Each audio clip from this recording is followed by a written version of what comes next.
Sistas and Law, the first interactive, unorthodox talk show of its kind. Tackling today's hot topics. Join the conversation and participate.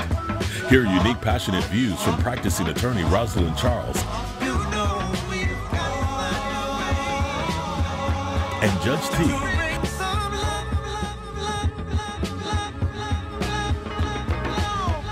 They debate real items that impact your everyday life,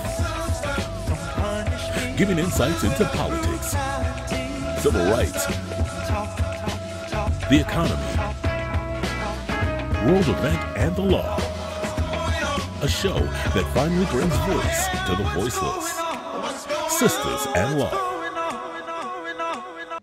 Hi, and welcome to Sistas and Law. My name is Rosalyn Charles. I'm a practicing attorney, and I'm sitting here with my colleague, friend, and Soror, Judge Takwase Yejide Sekou, better known as Judge T.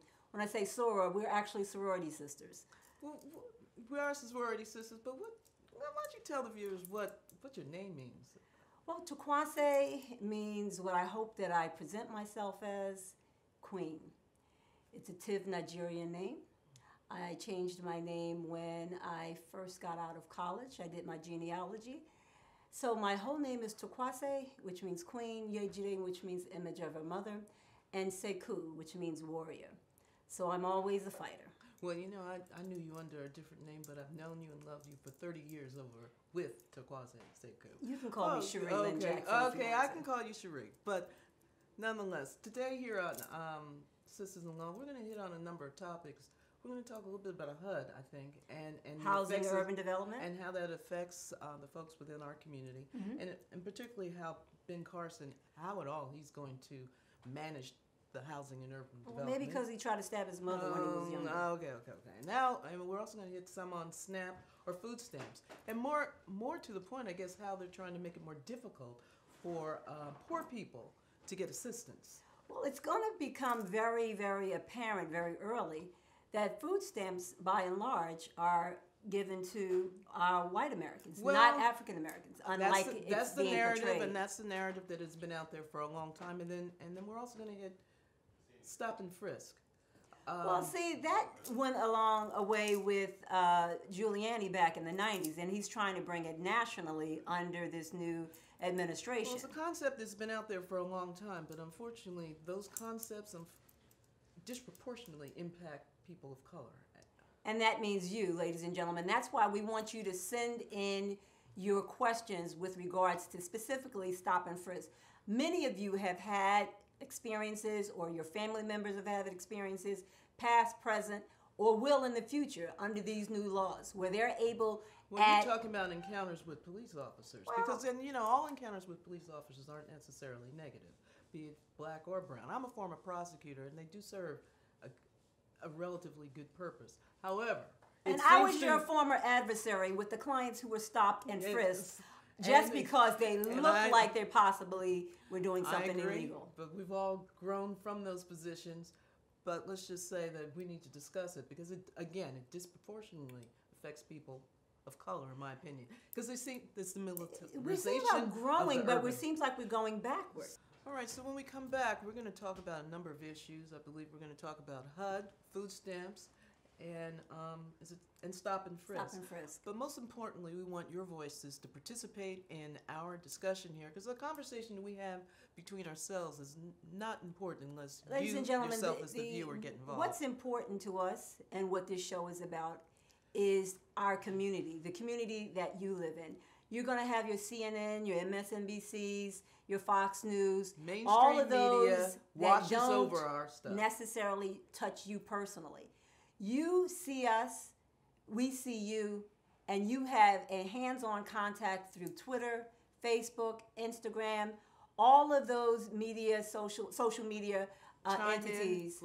Please come in, tell us what you need, what you want to talk about, and how we can personally touch you with our conversation. And our conversation is not just Roz and I, but with you too. What's going on? What's going on? What's going on? All right.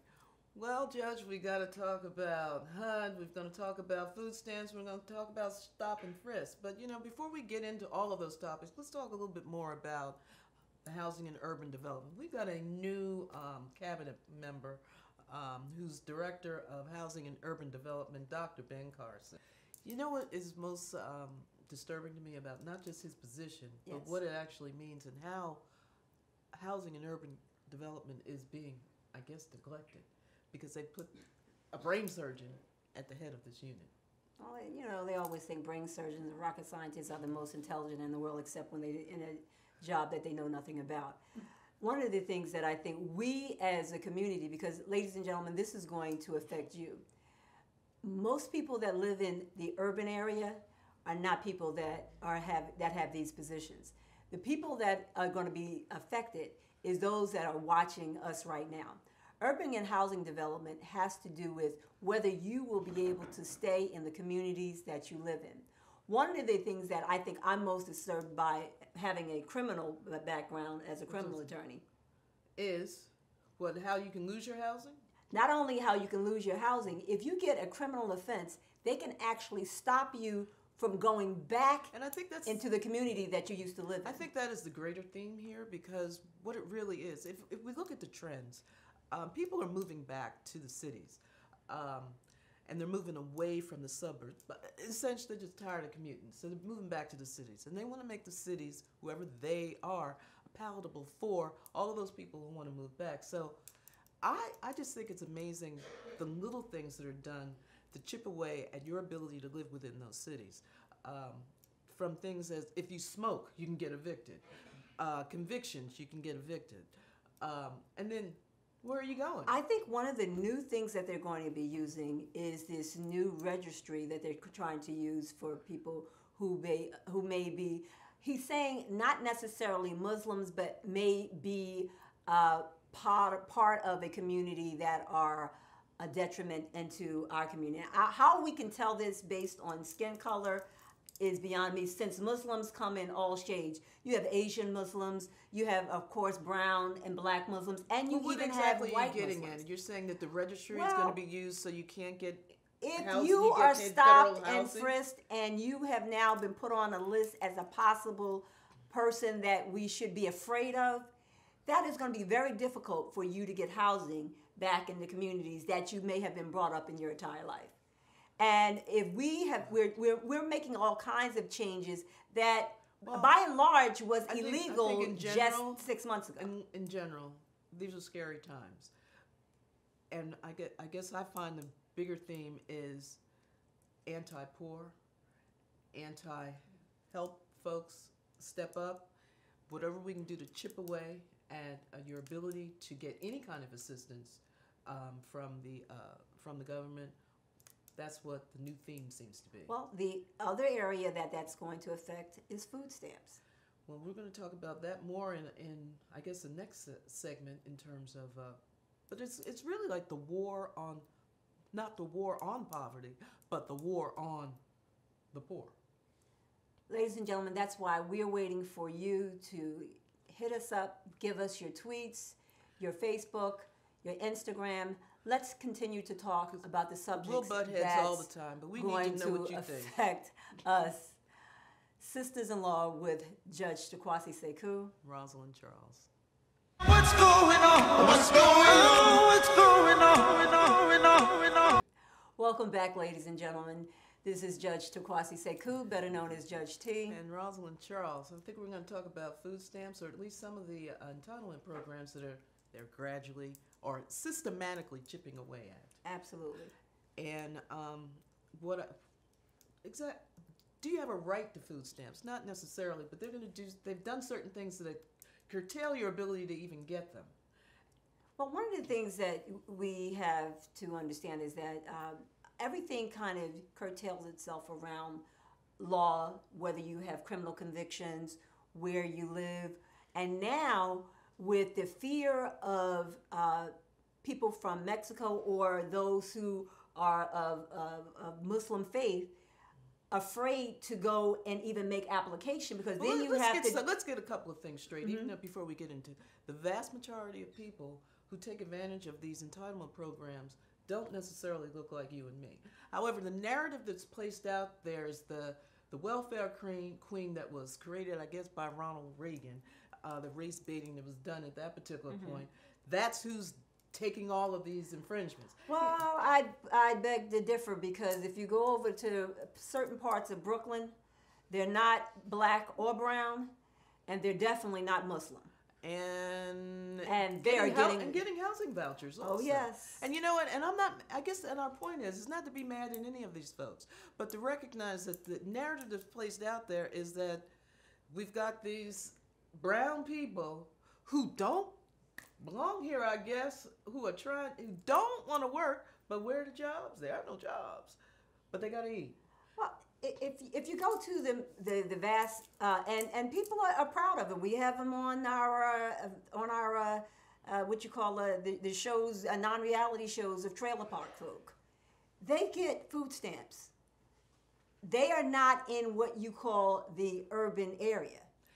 They are still getting the entitlements that are going supposedly going into the area where people are in need. Now, So if you're let's not be clear. counted, Yeah. Good. how can you get them? But let's be clear, people need help. And I personally don't have a problem with any of the programs. And with these food stamps or any other kind of entitlement, can you actually realistically live in the United States and maintain a healthy diet with, what is it, a $200 or $300 a month allocation for food? When Michelle Obama was trying to give us vegetables in the White House garden, we can't even get and they're not even food stamps anymore. They're actual little credit cards. Yeah. That you can go to the grocery store. You have a list of what you can buy. Normally, I can't say anything is normal these days. Women who are not married, if you go and apply for public assistance, they get some entitlements. If you go down to a certain number of people, from my understanding right now, the last time I looked at the chart, if there's 2 people and you're making under $15,000, well, you can work at McDonald's and make under $15,000. And that's a whole other topic in terms of the minimum wage or what a living wage happens to be. But let's just also say that the assistance that people get with these allocations from the government is only a drop in the bucket of what you need to even maintain a decent, healthy lifestyle. But let me tell you who will not be getting them. You will not be getting them if you, one, don't apply, and don't have no shame, because if I miss a meal, too many meals, I'm going to apply myself. But you should have no shame. But those who have criminal backgrounds, those who may fear because they're now considered fearful if you're Muslim. They've even talked about drug testing. Right, exactly. In terms of a manner in which let's the start people making... who need the most help don't get the help. So it's like if you manage to have a criminal record, it could be non-violent. We won't talk about violent offenders, but it can be a non-violent offense. Now you're trying to get back into society. Now you need a job. That's a whole other topic and a whole other show. We talk about expungements and just how a criminal record can how you just can get a mess you criminal up record off for of your life. record. But they are using these tools to keep people from getting assistance. And we're not talking about long-term assistance, but the whole purpose of a lot of these programs was for a step up. So you could better yourself. Let me interject there, Sora. So we wouldn't have homelessness all Some over of our the place. folks that are coming back from these wars, Yeah. that have no jobs, that have no prospect for jobs, they are eligible for these same public assistance. But and they they need to whitewash know it. that. They are, but they if they're not whitewash told, it with veterans benefits. yeah, which but is fine. but if they're not told, they don't know. We have a veteran administration that is here right in the city where we live, one town over. And the veteran administration is there for public assistance, housing, and for criminal assistance. Those are part of the housing and urban development within the community. You know what another issue is within this food stamps, or even trying to get any kind of public assistance, is the lengths they go to make it hard for you. It's not the phones. No one answers the phones. Mm-hmm. You walk in. Everything's you're there. automated. Everything's automated. You walk into the distribution. You get a runaround. They've got 2 people working where they probably need 10 or 15 people to assist everybody. A lot of folks just give up. I thought Donald Trump was going to make jobs for everybody. Put some of these Not people government behind. jobs, Put not these people government behind the jobs, counters instead not of automated government- machines. Not government jobs. He's frozen government hiring as it is. But he's the job maker. I'm going to make everybody a job. Every last one of you are going to be working. Oh, come I'm on. your Come president. on. Oh, please. It's not easy for anyone to get any kind of public assistance. They don't make it easy. But It's it not doesn't even mean streamlined. that you don't try. Let's deregulate entitlements. That's Well, what I say. You know, Judge, we could talk for days about housing and urban development, food stamps, how these issues actually affect real people. I mean, there's a certain narrative out there, but let's move on now to, in our next segment, to stop and frisk. Stop and frisk. Ladies and gentlemen, most of you know that was one of the biggest things that made Giuliani the Giuliani, who's that guy? you know, the one that used to be governor of, Look, mayor mayor. of New York. A long time Well, ago. that thought he was He's actually irrelevant. going to be vice president. He's irrelevant. But where he is relevant is that Donald Trump has decided that he wants to bring back something that was actually outlawed in New York and across the country, for that matter, stop and frisk. Now, you say this because Donald Trump has decided that he's going to be the law and order president? Law and order president. And law and order translates into stop and frisk in terms of I don't The know question if I is see it who that is way. going to be stopping and who is going to be getting frisked. Well, the I same think- people who are getting shot with their hands Well, up. I'll concede that for the majority of the time, people of color are disproportionately affected by any kind of police procedure because police aren't patrolling your suburban areas. They are patrolling your urban area. What allows a police officer legally to allegedly stop a If person? someone gives them now this is based on arbitrary thinking. You understand? We're not me? talking about probable cause. We're talking There about is what? no- Was there it a is- there is reasonable no suspicion? reasonable What does that suspicion. mean? I'm an attorney. Let's What's discuss really- probable cause. Probable cause where a officer has a significant reason to believe that there is some illegal activity taking place or about to take place. Stop and frisk, you don't need probable cause. He only needs a reasonable suspicion. All of these are very vague and very arbitrary terms. They have been litigated throughout the course as to what a reasonable suspicion happens to be. I'll admit that I have read those cases a number of times, and I come and went, okay, whatever. But the bottom line is that they can look at you and discern within seconds that potentially But the you're number in danger. of our stop and frisk eligible candidates will now go up because now they're going to go up. We didn't have as many stop and frisk based on your religion. Now, most of our sisters who are Muslim, you can tell by their attire. Most of our brothers who are Muslims, you can tell by their attire. Their ability So you to... think these are going to become policies I within think- individual police officers? It's one thing if Donald Trump is up there saying, If they believe law and order, that law you and order. look like But- somebody that you can be illegal just because you look like you're from But Uruguay. again, all of this has to happen or would happen at the local level. So who is going to be implementing? I can't see it in The New York police City. officers. I understand, but I can't see a urban police department. Let's just take New If York they're City not first. getting the numbers that they believe that they should be getting once this is implemented, then it's going to be considered Money? What do you mean numbers? What happens with People. numbers? People. Numbers. What do you mean, Numbers arrests? make What do you money. mean- and how does that happen? Those Because federal they're- grants. and Oh, they're then- trying to privatize our prison system. The more corporate- people they you put in have our to- prison they have- system, they've the already more done money that. they're going to make. Well, so let's. But so if we're not let's- stopping and frisking folks, we can't put them in the jails. So what you're saying, or what I guess we're trying to say, is that crime is a money-making game. It has been a money-making game. There's Crime. going to be more money-making. We're Crime. now privatizing prisons. And If not we because can of- have, if I personally own a prison and I'm going to get money from the government based on how many So you're people, not saying I got to that- stop and frisk as So many people as you're- I can you're not to saying, put in the so jails. You're saying it's not about the victimization, meaning when a crime is committed and who happens to be the alleged victim of that crime. It's more about keeping your numbers up. Keeping your numbers up. And why are we keeping our numbers up? See, I'm wondering, why are we keeping our numbers up? To fill the jails? To maintain salaries? To keep getting federal grants? That's been... But they're going to say that is making it a success. because if you know that you don't get the grants if you don't produce. The only way it's a double-edged sword. You don't produce if you're not making arrests. Well, again, Donald Trump has laid out this edict that he's going to be the law and order president.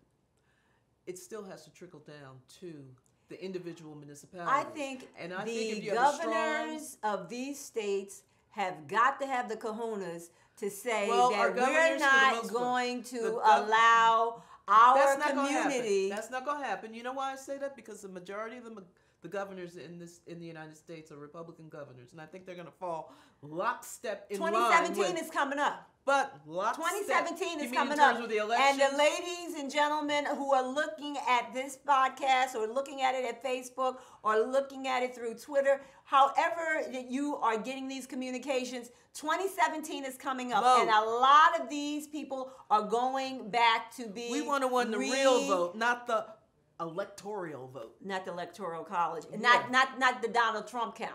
We want the real count. Each one of you matter. Every vote matters. So when we're talking about stopping and frisking, think about your sons and your daughters that you're sending off to college that hadn't had this in their lifetime, because if they were born in the 90s, which my daughter was, stop and frisk was already abolished. She's now 18, back into an era of something that was long gone. I don't know if it was abolished. I think it was not used the way it's set out to be used. Now it's part of an overall plan to get police numbers up, to fill the jails. But under Obama, he started releasing people. That whole mass incarceration thing, is that another show? That is another show. Oh, he has released more people under clemency than every president put together. And he should have. Thank you, President Obama, because in the 1990s, under Clinton, more people went to jail under a false narrative. Oh, we're going to bring Clinton in. That's another reason why Hillary didn't get in. Her perception.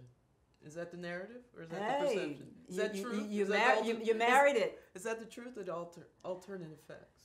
Ladies and gentlemen, you can answer that one when we see you back again with Judge Takwasi Sekou and Rosalyn Charles. Hit us up on Facebook, Twitter, Instagram. We need to hear from you, because in our next show, we're going to use some of your comments to move forward. See you then. Take care. What's going on? What's going on? What's going on?